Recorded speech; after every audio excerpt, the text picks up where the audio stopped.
নবম দশম শ্রেণী ও এসএসসি পরীক্ষার্থী প্রিয় ভাই বোনেরা, আজকের ক্লাসে আমাদের সাধারণ গণিত বইয়ের অধ্যায় 12.2 11 এবং 12 নম্বর অঙ্ক সমাধান করব। 11 নম্বর এবং 12 নম্বর অঙ্ক আর কোন পদ্ধতিতে আমাদের সমাধান করতে হবে। তো আমরা আমাদের যে অঙ্কগুলো দেওয়া আছে 11 নম্বর এবং 12 নম্বর অঙ্কে দুটো সমীকরণ দেওয়া আছে। দুটো সমীকরণ থেকে আমাদের আর কোন পদ্ধতির সাহায্যে এক চলক এবং ওয়াই চলকের মান দুটো বের করতে হবে। বের করতে পারলে আমাদের নির্ণয় সমাধানটা চলে আসবে। তো আমরা 11 নম্বর অঙ্কের সমাধানে চলে যাই। 11 নম্বর অঙ্কে আমরা সমাধান লিখে প্রদত্ত সমীকরণ লিখে যে দুটো সমীকরণ আমাদের প্রশ্নে দেওয়া আছে আমরা প্রথমে সেই দুটো সমীকরণ লিখব। লেখার পরে আমরা যে সময় আর গুণ পদ্ধতিতে সমাধান করব তখন আমাদের এক চলক ওয়াই চলক এবং ধ্রুবক পদটা লাগবে। মানে এক চলক ওয়াই চলকের মান এবং ধ্রুবক পদের মানটা লাগবে, মানে কনস্ট্যান্টটা লাগবে। তো আমাদের 11 নম্বর সমীকরণে এক চলক আছে ওয়াই চলক আছে, কিন্তু কনস্ট্যান্টটা আমাদের সমান সমানের বাইরে আছে সমীকরণটা। তো আমরা সমীকরণটা সাজিয়ে লিখবো। আমরা এইভাবে লিখতে পারি যে -7x প্লাস 8y, এই 9টা যদি বাম পাশে নিয়ে আসি সমান সমানের ভিতরে নিয়ে আসি তাহলে প্লাস আছে মাইনাস হয়ে যাবে ইকুয়াল 0। আর এটা হবে হচ্ছে 5x 4y, মাইনাস আছে তাহলে প্লাস হয়ে যাবে প্লাস 3 ইকুয়াল 0। তো আমরা সমীকরণটা সাজিয়ে লিখলাম। সাজিয়ে লেখার পরে এখন আমরা আর গুণন পদ্ধতিতে অঙ্কটি সমাধান করব। আমরা লিখব আর গুণন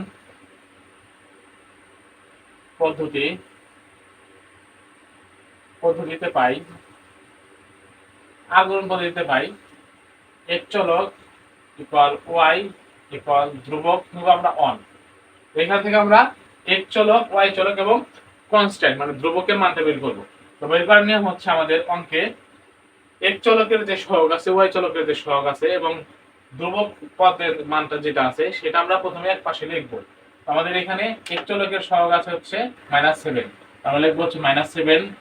আর দ্বিতীয় সমীকরণ আছে হচ্ছে 5, ওয়াই চলকের মান আছে হচ্ছে 8, দ্বিতীয় সমীকরণ আছে হচ্ছে -4, 8 -4।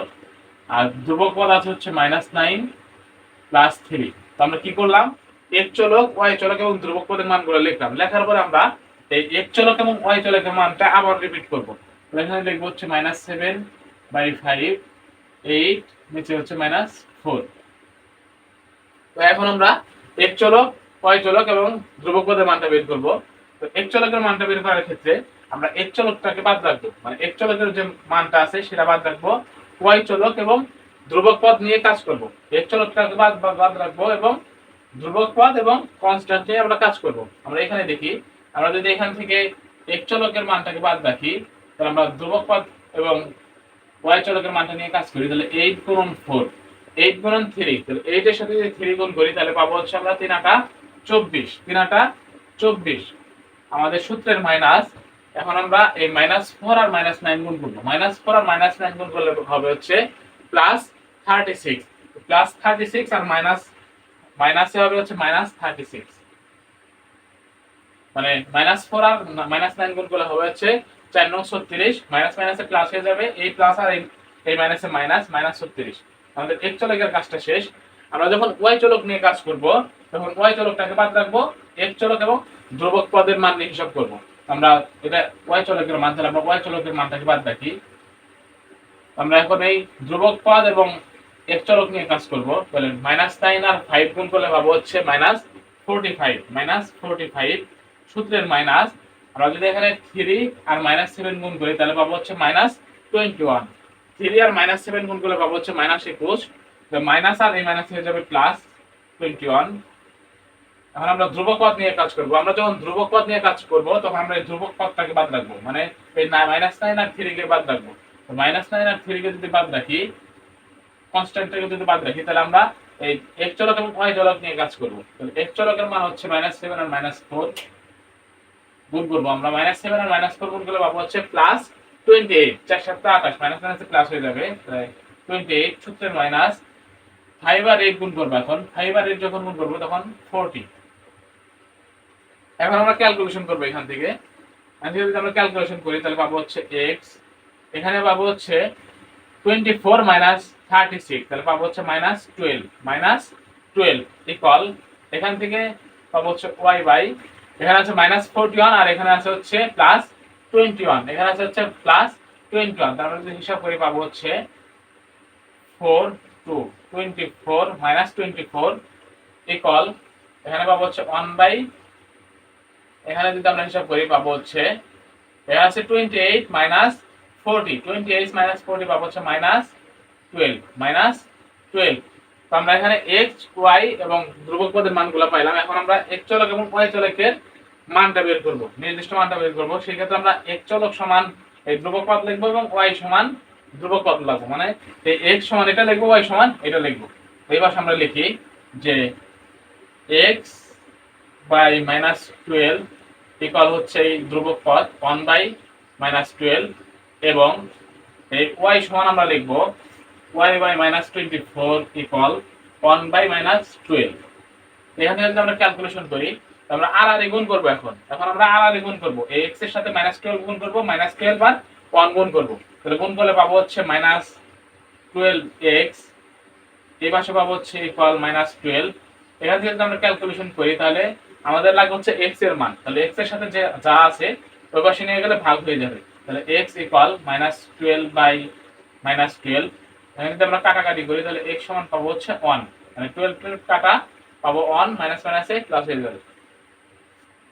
আর এখান থেকে যদি আমরা y এর মানটা বের করতে চাই তাহলে এখানে আমরা আর আর গুণ করব, আর আর গুণ করলে পাবো হচ্ছে মাইনাস 12y ইকুয়াল মাইনাস 24। এখান থেকে যদি y এর মানটা বের করতে চাই তাহলে পাবো হচ্ছে মাইনাস 24 বাই মাইনাস 12, এই মাইনাস মাইনাস কাটা যাবে, 12 আর 24 ভাগ করলে পাবো হচ্ছে 2, সুতরাং y সমান আমরা পাবো হচ্ছে 2, y সমান আমরা পাবো 2, x সমান পাইছি 1, y সমান 2। তো এটা আমাদের নির্ণয় সমাধান। আমরা লিখে দিব নির্ণয় সমাধান x y ইকুয়াল 1, 2, এটাই হচ্ছে অ্যান্সার, এটাই অ্যান্সার। তো আমরা একই নিয়মে আমরা এখন 12 নম্বর অঙ্কটি সমাধান করব। তো 12 নম্বরে যে সমীকরণটা দেওয়া আছে আমরা সেই সমীকরণটা প্রথমে লিখব। তো আমাদের 11 নম্বর সমীকরণ ধ্রুবক পদ বাইরে ছিল, এর জন্য আমরা কাজ করে নিছি, কিন্তু আমাদের 12 নম্বরে অঙ্কে যে দুটো সমীকরণ আছে এটা কোনো কাজ করতে হবে না, আমরা ডাইরেক্ট আর্গুমেন্ট পদ্ধতিতে সমাধান করে ফেলবো। আমরা লিখি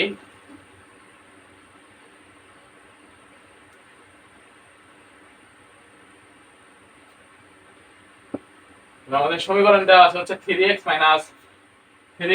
minus y minus 7 equal 0, 2x plus y minus 3 equal 0।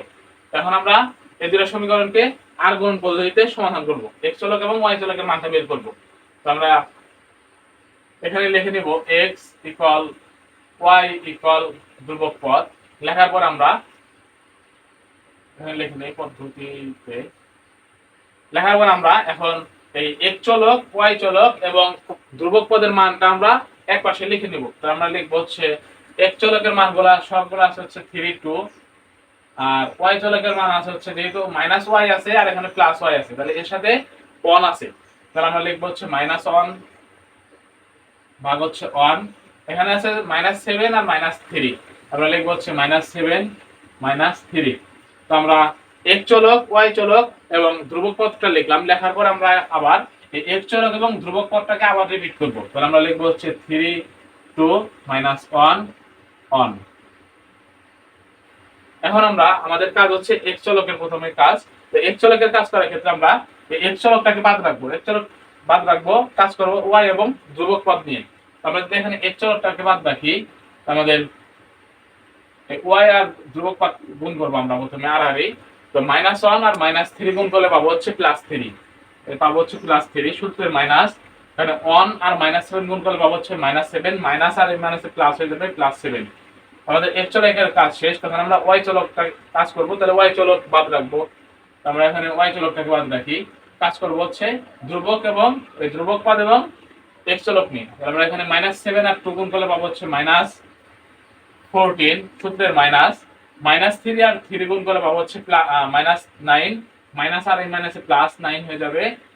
এখন আমরা ধ্রুবক পদের কাজ করব যেহেতু, তাহলে আমরা ধ্রুবক পদটাকে বাদ রাখবো, কাজ করব হচ্ছে y চলক এবং x চলক এবং y চলক নিয়ে। তাহলে আর গুণ করলে পাবো হচ্ছে 3 আর 1 আর গুণ করলে পাবো হচ্ছে 3 সূত্রের মাইনাস, এই 2 আর এই -1 গুণ করলে পাবো হচ্ছে -2, তাহলে মাইনাস আর এই মাইনাসে প্লাস হয়ে যাবে +2। এখান থেকে যদি আমরা ক্যালকুলেশন করি তাহলে পাবো হচ্ছে x/10 ইকুয়াল y/-14 আর +9, হিসাব করলে পাবো হচ্ছে 5 -5। ইকুয়াল হচ্ছে 1/5। তো এখন আমরা এই x সমান লিখবো এইটা এবং y সমান লিখবো এটা। আমরা এই পাশে লিখি,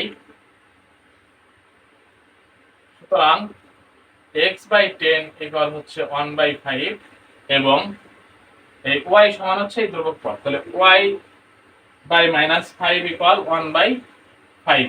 তো এখান থেকে আমরা আর গুণ করব, আর গুণ করে x এবং y এর মানটা বের করব। তো আর গুণ করি আমরা, x আর 5 গুণ করলে পাবো হচ্ছে 5x ইকুয়াল এই 10 আর 1 গুণ করলে পাবো হচ্ছে 10। এখান থেকে যদি আমরা x এর মানটা বের করি তাহলে x ইকুয়াল গুণ আছে এই পাশে ভাগ হয়ে যাবে, আর যদি আমরা কাটাকাটি করি তাহলে পাবো হচ্ছে x ইকুয়াল 2। আর এই পাশে পাবো হচ্ছে আর গুণ করলে 5y ইকুয়াল -5 আর গুণ করলে পাবো হচ্ছে -5। সুতরাং y ইকুয়াল -5/5। সুতরাং y ইকুয়াল আমরা কাটাকাটি করলে পাবো হচ্ছে -1। আমাদের x এর মানটা আসছে 2 এবং y এর মানটা আসছে হচ্ছে -1। তো আমরা লিখে দেব নির্ণয় সমাধান xy ইকুয়াল -2 ইনটু 2, -1। এটা হচ্ছে আমাদের অঙ্কের आंसर। তো এই নিয়মে আমরা আর গণন পদ্ধতিতে যত অঙ্ক আছে সমাধান করতে পারবো। তো পরবর্তী ভিডিও পেতে চ্যানেলটি অবশ্যই সাবস্ক্রাইব করে পাশে থাকবে সবাই। ধন্যবাদ সবাইকে।